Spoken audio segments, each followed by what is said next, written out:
Ya, beliin mah. Ayo.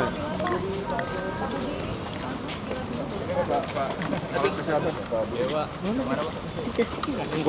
Ya, tadi dipanggil sama Bapak Presiden. Bapak Presiden itu kasih 2 masukan ke kami. Yang pertama, dia ingin agar harga alat kesehatan dan obat-obatan itu bisa sama dong dengan negara-negara tetangga. Kan kita harga alat kesehatan dan obat-obatan mahal. Yang nomor 2, beliau juga pesan obat-obatan dan alat kesehatan industri dalam negeri dibangun supaya bisa lebih resilient untuk Indonesia kalau ada pandemi lagi. Nah, dibahas satu persatu kenapa harga obat dan akses tinggi. Yang kedua, kok industrinya nggak maju. Yang pertama, kita kasih masukan mungkin dari sisi jalur perdagangannya kita itu masih ada inefisiensi. Tata kelolanya juga mesti dibikin lebih transparan dan terbuka sehingga tidak ada peningkatan harga yang unreasonable atau unnecessary dalam proses pembelian nakes dan obat-obatan. Kan itu lebih ke masalah tata kelola dan desain proses pembelian kita itu seperti apa. Yang nomor 2, kita juga bicara mengenai perpajakannya. Tadi ada Ibu Sri Mulyani. Perpajakannya bagaimana supaya bisa dibikin lebih efisien, lebih sederhana, tapi tanpa juga mengganggu pendapatan pemerintah. Karena cash flow-nya kan penting juga bagi pemerintah untuk dijaga. Kenapa perpajakan ini penting? Karena ada isu jeda waktu dan bunga di Indonesia kan masih relatif lebih tinggi ya. Jadi kalau misalnya masalah cash flow-nya itu tertunda 3 bulan, 6 bulan, itu kan cost-nya bisa 5% sampai 8% karena setahunan bunga kita kan beban bunganya masih sekitar 8-10%. Itu juga yang tadi dibicarakan. Yang ketiga, bagaimana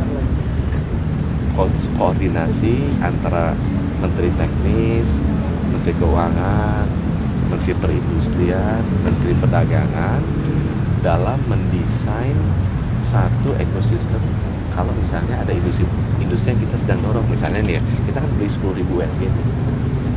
Kalau pengen beli 10.000 USG, kita pengennya kalau bisa USG ada di kita dong.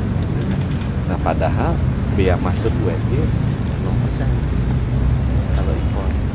Kalau kita ada pabrik dalam negeri, beli komponen layar USG, elektronik boardnya USG, bahan bakunya malah dikenain pajak karena dikenain biaya masuk 15%. Nah, ini kan ada inkonsistensi kan? Di satu sisi kita ingin dorong industri ini supaya produksi dalam negeri, tapi di sisi lain supporting insentifnya atau disinsentifnya nggak align. Nah, ini memang butuh kerjasama. Karena yang tahu kan sebenarnya Kementerian Teknis, kayak saya misalnya mau beli cat lab 514 kabupaten kota, yang tahu kan Kementerian Kesehatan. Harusnya Kementerian Kesehatan koordinasi sama Kementerian Perindustrian, Kementerian Perdagangan, sama Kementerian Keuangan untuk melihat dengan adanya kebijakan beli cat lab 514, ingin dong kita kalau bisa pabrik cat lab dari GE atau dari China bisa masuk.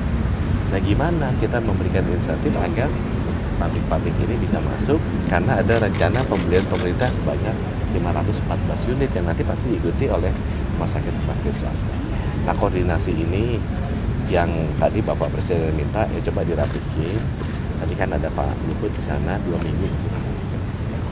Pak, Itu sih. akan ada aturan relaksasi atau insentif pajak untuk industri kesehatan atau bagaimana Pak bentuknya? Belum tentu, karena tadi juga disampaikan ya bahwa perbedaan harga obat itu 3 kali, 5 kali dibandingkan dengan di Malaysia. 300% kan, 500%. Pajak kan dampaknya paling cuma berapa? Pajak kan 20%, 30%. Nggak mungkin dong gimana menjelaskan bedanya 300%, 500%. Sesudah kita lihat itu ada itu tadi, inefisiensi dalam perdagangannya, jual belinya itu banyak lah, masalah tata kelola, pembeliannya. Ada juga kita mesti bikin supaya lebih transparan, ada biaya-biaya yang mungkin harusnya tidak harus dikeluarkan. Karena ujung-ujungnya kan yang beli juga pemerintah juga kan. Nanti kalau layanan kesehatan ini kan sekarang hampir semuanya dibayar BPJS. Jadi balik lagi kalau mahal nanti pemerintah juga yang akan bayar. Itu yang sebabnya kita harus mencari kombinasi yang semurah mungkin. Tapi isunya bukan hanya di pajak saja. Berarti kedepannya perbaikan tata kelolanya seperti apa Pak? Nah itu yang nanti akan kita sampaikan satu persatu. Karena itu kan untuk masing-masing jenis barang berbeda-beda. Sekarang kita rapikan, kita juga akan ngomong dengan Gakeslab, ya, dengan Pesakti untuk ini, produsen alat dalam negeri, kemudian juga asosiasi dari farmasi, baik yang importir maupun yang produksi dalam negeri, gimana kita mencari solusi. Tapi saya rasa sih harusnya kalau luar negeri bisa harga obat lebih murah, harusnya kita bisa mengarah ke sana.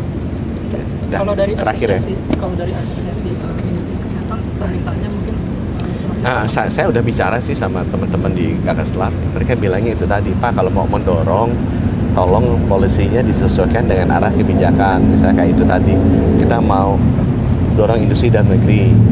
Jangan kalau import barang jadi biaya masuknya nol, tapi kemudian biaya komponen importnya, karena kita komponennya masih import, justru itu dipajakin. Kan jadi kalau industri dalam negeri bikin, pasti kita nggak kompetitif, karena udah ada biaya masuk di sana. Tapi itu emang butuh koordinasi, karena yang tahu kan menteri teknisnya harus ngomong dengan menteri perindustrian yang nanti ngatur, kemudian kita mengusulkan ke Kementerian Keuangan mengenai polisinya seperti apa. Nah, koordinasi itu yang di Indonesia kan mahal ya, pasti. Ada target nggak dari PSDM? 2 minggu mesti balik. Pak, soal UNR Pak yang katanya menolak kedatangan dokter asing, tanggapan dari Indonesia Dokter asing yang datang di Medan itu karena pada saat sekarang kita punya lebih 12.000 bayi yang punya kelainan jantung bawaan. Itu harus dioperasi cepat, kalau enggak kemungkinan meninggalnya tinggi. Dan sampai sekarang kapasitas kita melakukan operasi itu 6.000 per tahun. Jadi 6.000 bayi tidak tertangani. Ini bayi-bayi ini memiliki resiko tinggi untuk meninggal. Kalau kita tunggu, resikonya makin tinggi. Nah, kedatangan dokter asing itu sebenarnya untuk menyelamatkan 6.000 nyawa ini. Bahwa kemudian mungkin teman-teman ada yang merasa sensitif seperti dekan FK Unair bahwa dokter kita lebih hebat, kemudian kita juga bisa. Isunya bukan itu ya. Isunya bukan juga merendahkan kemampuan dokter kita, enggak, dokter kita mampu. Masalahnya enggak cukup, dan lebih dari 6.000 bayi setiap tahun mengalami resiko kehilangan nyawa. Ya kita kan nggak bisa nunggu, kita datangkan dokter-dokter asing itu untuk membantu menyelamatkan nyawa ya 6.000 bayi dan 12.000 ibu-ibu yang akan sedih kan kalau bayinya kemudian cacat jantung bawaan. Jadi nggak ada hubungannya dengan kualitas dokter, nggak ada hubungannya dengan kemampuan dokter kita. Itu ya mungkin agak tersentuh secara emosional gitu, tapi sebenarnya masalahnya masalah menyelamatkan nyawa. Kemenkes DPR bilang kan pelayanan haji tahun ini buruk, jadi memanggil stakeholder termasuk Kalau itu Tapi kan Pak Mendes yang masih nggak dipanggil sama DPR itu